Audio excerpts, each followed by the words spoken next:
मदत होते. होते. बरं, म्हणून लसणाचे काप जरा जास्ती घातलेत आणि ते सबंध घातलेत, फार बारीक न करता. बरं, पुढे काय करायचं? आता हे आपण बघतोय की ह्याचं रंग बदलला आहे. तर आता आपण धना पावडर ही आहे का? धने पावडर, हळद आधी हळद घालूया. हो.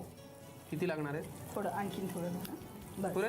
हो. आता धण्याची पावडर पुरे. आणि हो पुढे आपल्याला मिरची पावडर, लाल तिखट आणि गरम मसाला. हो बस. गरम मसाला किती? गरम मसाला पुरे. हो. आणि जे हे ठेवलेलं आहे ते कढीपत्ता आणि मिरची हे पण आपण टाकू शकतो, कारण ह्याच्या नंतर आपण चिकन टाकणार आहोत. बरं, मग कढीपत्ता घालूया. कढीपत्ता घाला. आहा, मसालेदार गंध सगळीकडे दरवळतोय. छान. पुढे काय करायचं? आपण ह्यात चिकन टाकूया. मॅरिनेट केलेलं चिकन आता याच्यात मी हे पकडतो, तुम्ही थांबा. सगळं लागेल. हो. आता हे एकदम चांगलं मिक्स करून घ्यायचंय आपल्याला. बरं, आता हे व्यवस्थित मिक्स झालेलं आहे. हो. आणि आता ह्यात तेल थोडं कमी दिसतोय, म्हणून थोडंसं तेल घालूया आपण. परत घालायचं. हो.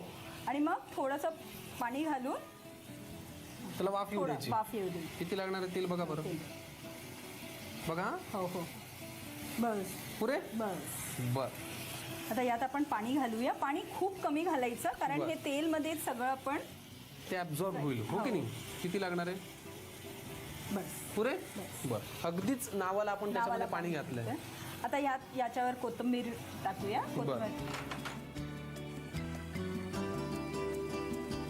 पुरे. बर, ह्याला झाकण ठेवायला लागतं. हो. आता हे सगळं परत मिक्स करू. बर, आता हे व्यवस्थित मिक्स झालंय. आता याच्यात आपण मीठ टाकायचंय. आपण मॅरिनेट करताना सुद्धा टाकू शकतो. मॅरिनेट करताना जर टाकलं आणि मग आपल्याला वाटलं की मीठ कमी आहे, तर आता परत घालायचं. आपण आता बरोबर घातलंय. ठीक आहे. तर मीठ टाकून परत एकदा मिक्स करायचं. बरं, आणि याला झाकून ठेवायला लागतं. किती वेळासाठी? ह्याचं कुकिंग टाइम अर्धा तास आहे.